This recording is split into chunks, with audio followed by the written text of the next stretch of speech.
taper it down, give it back. The power of the purse belongs to Congress, and it should stay in Congress. I apologize, Dan. And it should belong in Congress and stay in Congress, right? But the Trade Act of 1974 gave limited, like I said, ability for the president. Why? Because at the time, we were getting retaliatory tariffs, and it does take a while for tariffs to go through Congress. So they gave it to President Nixon at the time. We need to take it back. And I want to amend that so the current administration and no administration going forward could just have tariffs implemented at their will. Why? Because that hurts us in our affordability, which is hurting us every single day with the tariffs that we have on meat, on coffee, on oranges, on this country, on that country. Whoever he is angry at the time, that's who he instills the tariffs. And then he'll bring them back and he tries to manipulate the market and make money for his friends through the market by using tariffs. Thank you.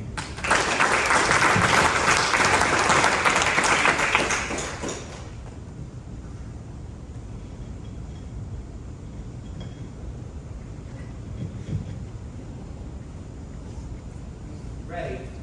So if it was,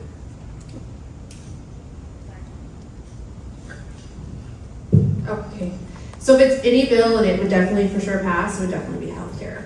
But I think that's probably unreasonable. So a little bit more reasonably is, I was trying to think, because there's so many things that I think that we could get passed because it has bipartisan support and it would not cost the American taxpayer any money.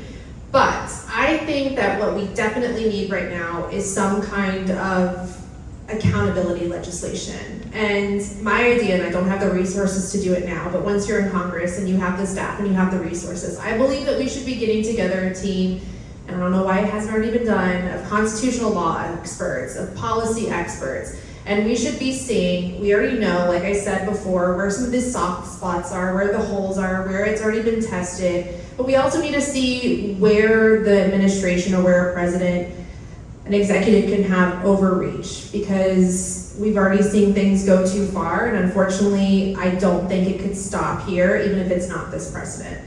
And I believe that we have to pass legislation that puts up those guardrails so that what has happened can't happen again. But also, let's look ahead. Let's not just attack the issues as they come. Let's look ahead and see where these soft spots are. We know by looking across the world where these authoritarian regimes are and how they got there. We can see with these experts what legislation do we need to pass to shore up these guardrails and to make sure we're not having further democratic backsliding into authoritarianism here in the United States.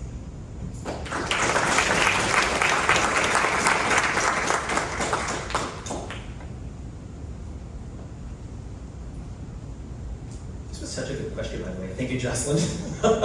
I would actually agree. I like both of their ideas. So you are correct that we pretty much are aligned on most things. If I could make sure that I could pass one legislation, it would be a constitutional amendment. If I knew it was going to pass, I would do it. Because I think we need to take a really big swing about the pardon power. So specifically, Trump right now is really abusing the pardon power, just left and right.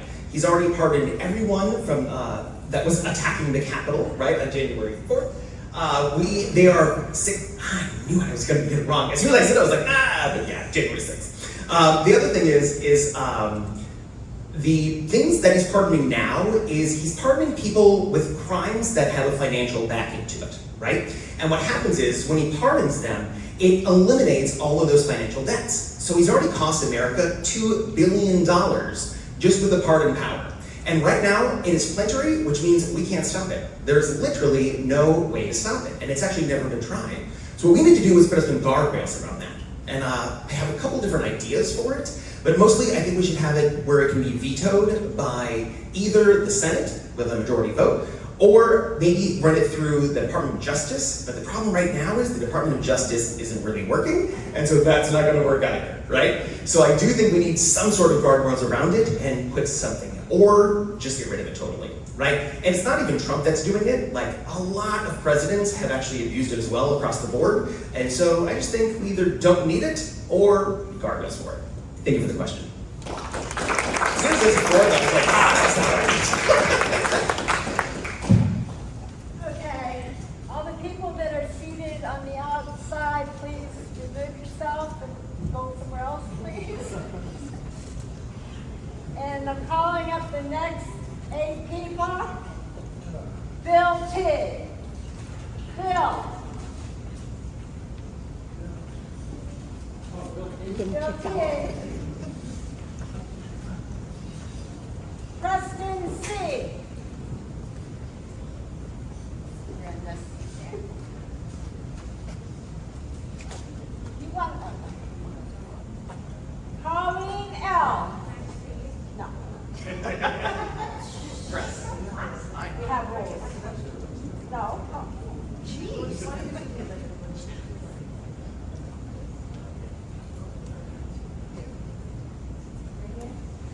Yes, please. Lisa G. Pedro E. Courtney B. Deborah S. And Darlene T. Sorry, okay, one more.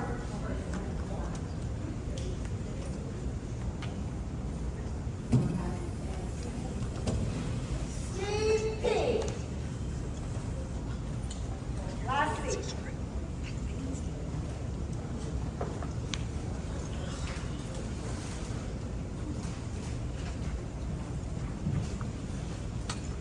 Trump has eliminated all environmental protection, plus he stopped solar and wind power. What are you going to do about it? I have a solution if you know.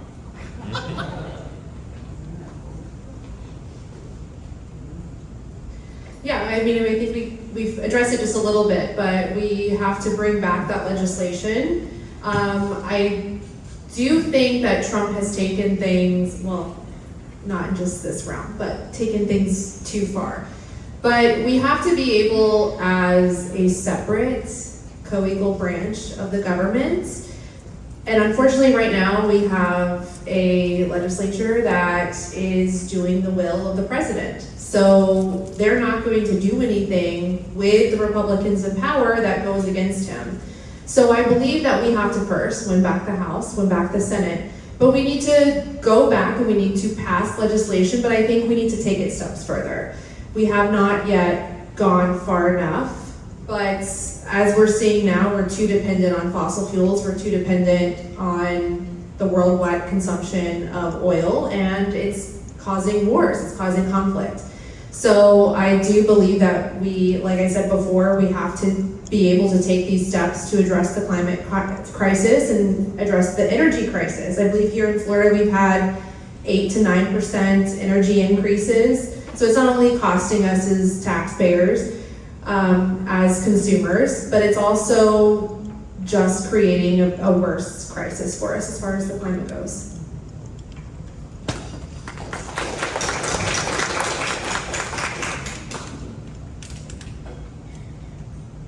All right, thank you for the question. I do love this question because it involves technology, right? So I kind of already mentioned it before, a couple different ways to do it, but the one thing we need to do is make sure that we get the solar panel subsidies back as well, right? Because that was a huge thing. It helped so many people get them installed in their houses, and that just can help the whole entire community, not just that one person, right? Now, the main thing about it is technology is always going forward. And the cool thing about it is even if they don't really get rid of fossil fuels, which I think they should, but the key thing here is the price of things, right? So if we can make actual clean energy cheap enough, then we can actually just get rid of fossil fuels because the business itself will actually drive that. So I think we need to actually make sure that we invest in technology to lower the costs, and by lowering the costs, people will adopt it. Because that's my main idea for it. And like I said before, what? Thank you, I appreciate it. Okay.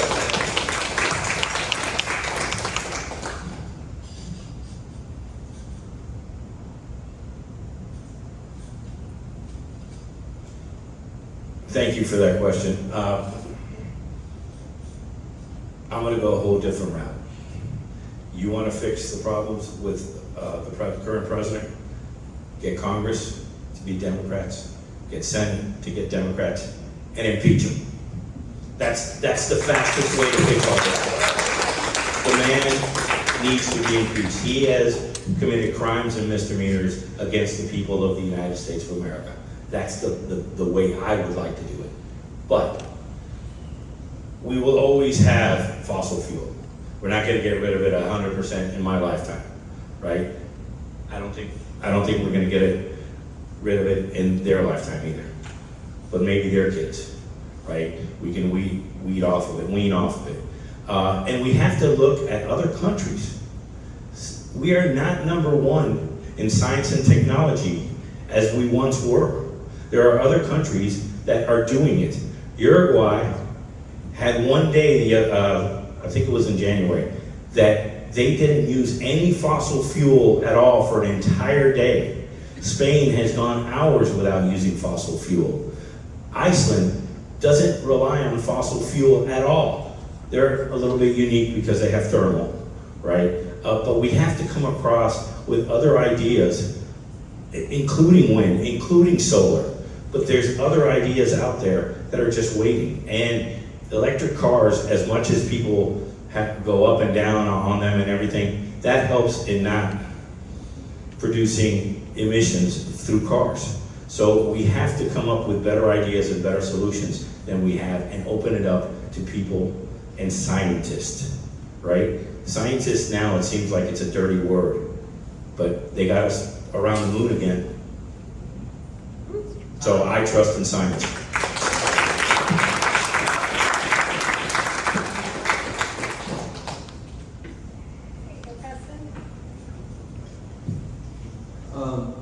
How are each of you guys are all playing on the same platform, but how are each of you guys going to plan on protecting our youth's education or just their future in general? Yeah, thank you, Preston.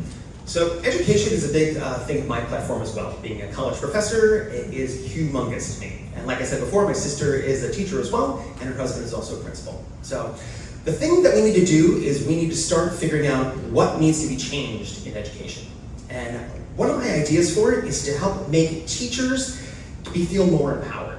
First of all, we need to pay them more, just flat off, right? Because we need better people to become teachers and not have to go into the workforce.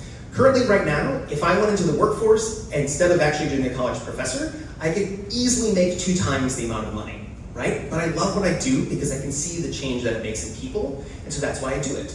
However, a lot of people are very drawn by money, right? And so if we can pay the teachers enough, then we can get those good people teaching our future students, and that's going to be wonderful for it. The other big thing for it is that we need to make sure that we have access to good college. So college either should be free, or we need to make it where everyone can afford it. So whatever that looks like, we need to make it happen. One of the quick ways that we can do that is by making sure that we give loans out to people at a 0% interest rate. Because right now, student loans are killing society, right? I always use the example of my partner. He went to school and he spent $23,000 on his education. He paid $300 a month for 10 years. That's $36,000. At the end of 10 years, his total was $24,000 that he owed. So he paid for 10 years and ended up paying $1,000 more for his education for it, right? And that becomes down to interest rates. And we need to not only do that for new ones, but we need to do it retroactively. So anyone that's actually suffering with those student loans need to be put on a 0% interest rate. So I think we need to get that in there. There's tons more stuff, but we don't have time. But thank you for the question.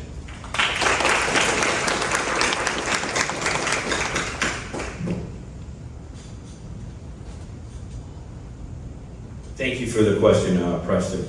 Very near and dear to my heart, right? And about what Dan was talking about, the bill that went through that wanted it to be passed for debt forgiveness, they weren't talking about debt forgiveness for everybody that owed money. It was about the interest that they owed, that people that were paying on and on and on, and we're not making any leeway.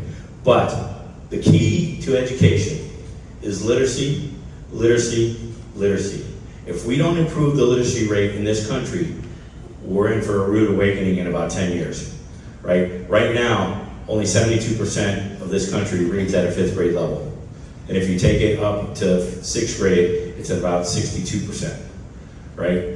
it's not about money, and I say this a lot, it's not about money, because Cuba, who is dirt poor, has a literacy rate of 97%. It is about priorities. And our priority has to be our youth. We have to teach them how to read. And I love this story, I think I can get it in. Mississippi, of all places. 2013 said enough. And they stopped Leave No Student Left Behind. Because they were 48th in the country in literacy. And for 10 years, they had a third grade gate. If you didn't read at third grade level, you stopped at third grade and repeated third grade, which is how it used to be.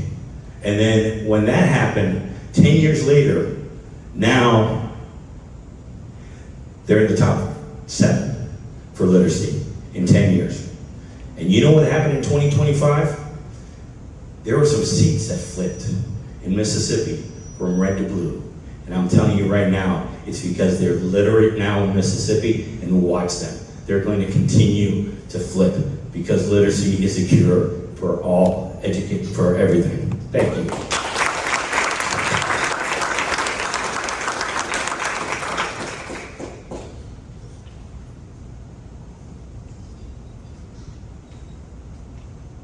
So I may not be a teacher, but I have 3 children who are all in our education system. I have a 4th grader, a 3rd grader, and my son will be starting kindergarten next year. So education is absolutely important to me because I'm living it every single day. Right here in Lake County, they have a $35 million budget shortfall. And $8 million of that comes from the state of Florida. The rest of it, here in Florida, we're talking about eliminating property taxes or greatly changing the system. But I actually sat down with the superintendent of schools in Lake County and had a conversation with her last month, and she discussed with me that if the Trump administration cuts the Department of Education come through, that it will be even worse, and it will be devastating to the school system here in Lake County. And as Royal said before, we've already had several elementary schools shut down in Orange County as well. So we're already seeing the effects of it thanks to the school voucher system here in Florida, but because of a wrestling corporation owner now running our Department of Education, we're facing even worse cuts. And so I think that that's the number one thing that we have to do is the power of the purse remains with Congress. We have to make sure that our Department of Education not only stays, it's not eliminated, but we actually fund it, and we're funding it for the right reasons. We're funding it for our students and our children that need it the most. We're doing it for our Title I schools who are going to be greatly impacted by these cuts. And honestly, it terrifies me having such young children and hearing the things that Donald Trump and Linda McMahon are talking about as far as their cuts and eliminating the Department of Education, because then we come back to the state.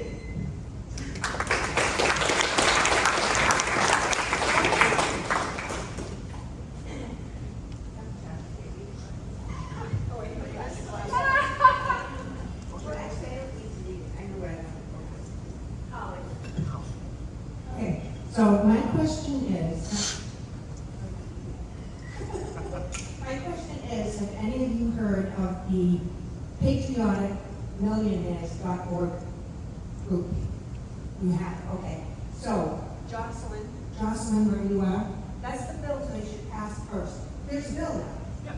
Yeah, and it's about taxing rich. It's like a Bernie Sanders initiative, right? That these actual millionaires are willing to do. They want to go our Congress. So I think that should be the first bill you all pass when you get there. Right, and just more information about it, because I just vaguely heard about it through Katie Beck.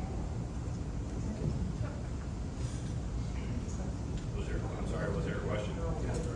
Do you know what's the question? Patriot billionaires, do you know about it? Do you want to comment on it? Oh, sure. First of all, to tell you how absurd amount of money people make, Elon Musk, I think if you tax him, I might be wrong, 3 hours, 4 hours, it could pay for Social Security, right? because he has $800 million a year, and it would help pay for Social Security. The act itself, there are millionaires and there are some people that want to contribute to it, but unfortunately, it's not the majority. And one of the ones that's not the majority is the President of the United States, right? Excuse me? Yeah, and of course, he doesn't want to pay any taxes at all. And then that's why he didn't disclose his taxes for all those years, and still everything is up in the air. Would I support it 100%? Do I think we can pass it and get it signed by the current president? No. And that's just being realistic, right? And that's why I said impeach. That's one way. Maybe the next guy, the vice president, will be more akin to be able to get along with. But yes, I know about it. I do agree with it. I think the threshold needs to be even lower, right? It wasn't that long ago, in 1981 or 82, that the higher tax bracket was taxed at 91%, right? Am I saying to go back to 91%? No, but it can be higher than 50%. Thank you.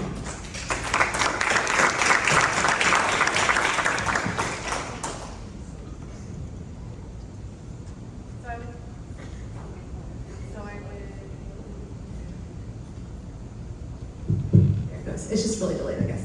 So I would say I didn't know it by that name, but yes, I do agree with it. And I actually think that we have to go a step further. So we need to have a wealth tax on the top 1%. The fact that we have billionaires, we have corporations, I know specifically Amazon, my tax percentage for my family was higher than Amazon's, than Jeff Bezos.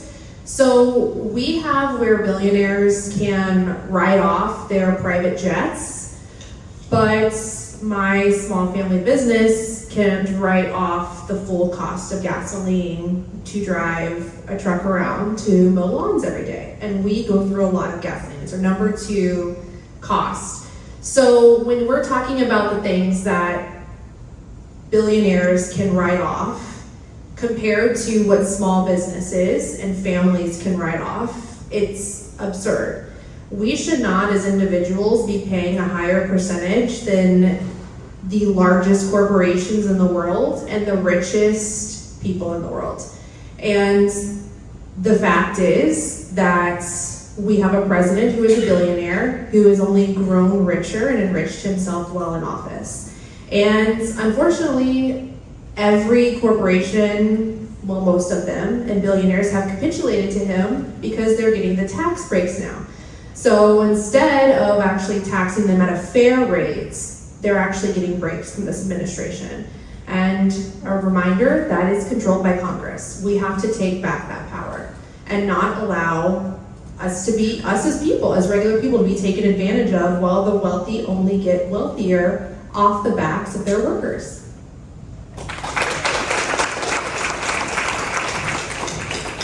So the picture millionaire one is actually a great video, because I saw it too. I think it was on Midas Touch, the one you said? Yeah, absolutely. So they actually did a couple different videos about that. And one, they actually interviewed a couple of millionaires in New York, because they were concerned when the new mayor got in there that all the millionaires were gonna up and leave, right? And then that was their big concern. If they taxed them, they were gonna leave. And then the millionaires that they interviewed, they were like, no, this is our home, and we don't even notice it. So they interviewed one person, and he's like, honestly, if you taxed me another 10%, I wouldn't even know where it comes from. I wouldn't know what bank account it's in. The only thing I would probably change is one of my accounts somewhere would be less. And it doesn't affect him at all. And we need more millionaires that actually feel the same way, right? Millionaires are fine. Billionaires, kind of have a problem with them, so I don't think we should have those. But we do need to start taxing them at better levels, right? We used to do it a long time ago, and along the way, we have cut it back and back and back because supposedly it's gonna help business, right? We're gonna give them tax cuts, and it's gonna trickle on down to us at the bottom, and it never does. And finally, some of those people are realizing that. And so that's what the patriotic millionaires actually is, right? It's those millionaires that can see it, know that it's wrong, and are willing to step up and do something about it. And I'm 100% for it. So thanks for the question.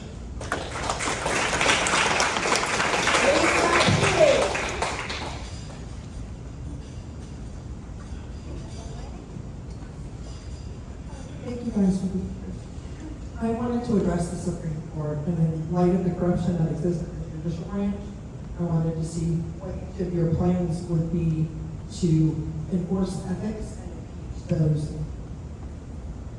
that are unnamed at this point.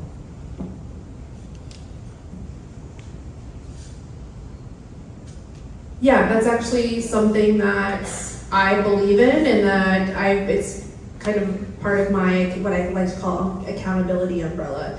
And that's that we need to have actual ethics for the Supreme Court. So what I always like to say, sorry Clarence, no more RVs, no more nice fancy trips. A lot of people don't realize that when it comes to the judiciary, a lot of the rules, a lot of the power still resides in the legislature to set those things. So we can do it. We can absolutely set ethics and guidelines for the Supreme Court. I do agree with impeaching members of the Supreme Court. We have the power to do it. Unfortunately, I do not agree with it with the current administration, because I believe I saw something today that Samuel Alito is likely to retire before the end of the year, and Senators Mike Lee and Ted Cruz are up to replace. So when we're talking about Supreme Court justices that are a little older than the rest of us, they're going to put in somebody very young in comparison that is going to be there for the next 40 years and serve. So at this point, we cannot do anything with the Supreme Court with the current president that we have. But absolutely, we've seen the issues, we've seen the reports, especially that have come out lately, is we have to have ethical guidelines for our highest court.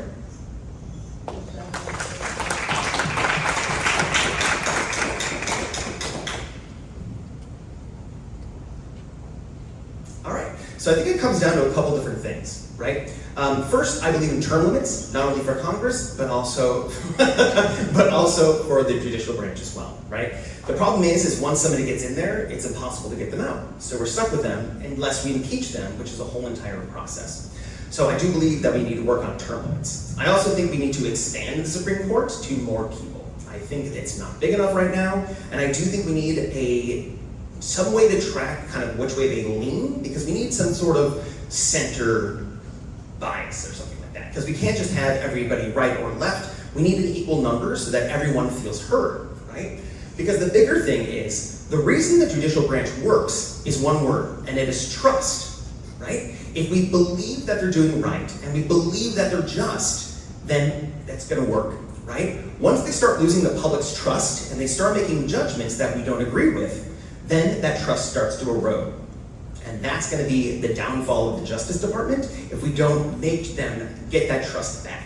And there's a couple of ways to do it, but right now, how they currently are, I think it's going to be an uphill battle no matter what we do. I do think term limits, I think we need to put more people in there, and we need to reestablish the trust, not only with the Supreme Court, but with the Justice Department as well. Thank you for the question.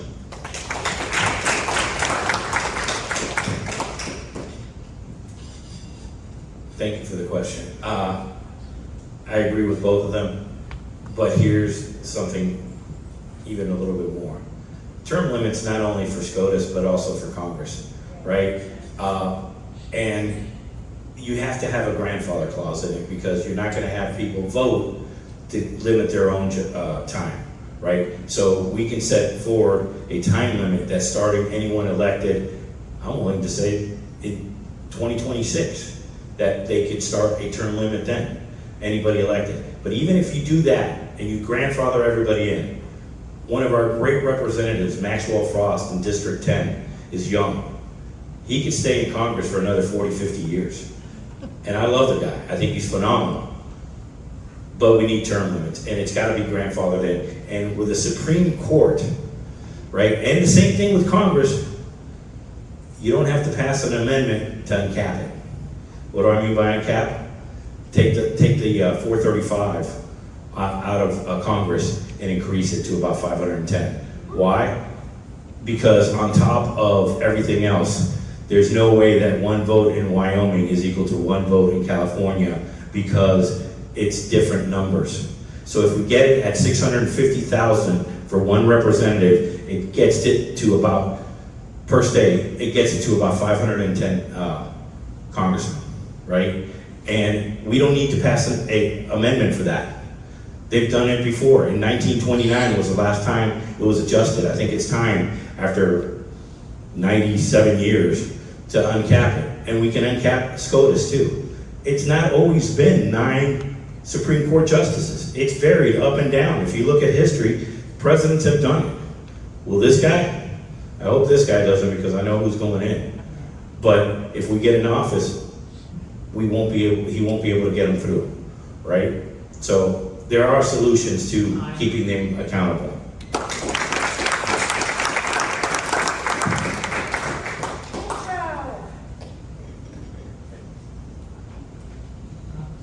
Hello, thank you for your time. We spend more money on interest than we even do the military. We spend too much on the military. The economy sucks. It's built on a foundation of decay and debt. Reducing government spending is unpopular. Increasing taxes is unpopular.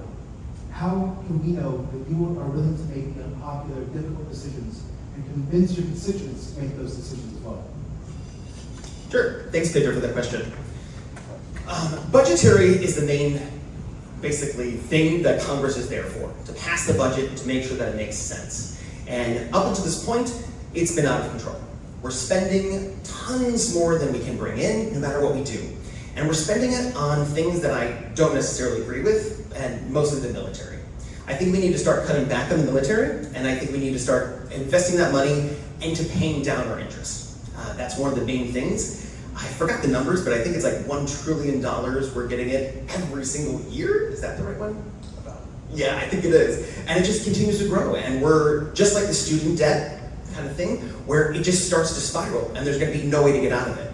And so we need to start doing it now before it gets any worse. And I do think we should start cutting the military budget first, and then work our way down from that.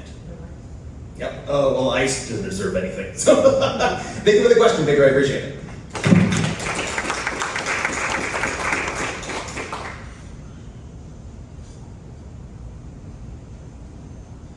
Thank you for the question, Pedro.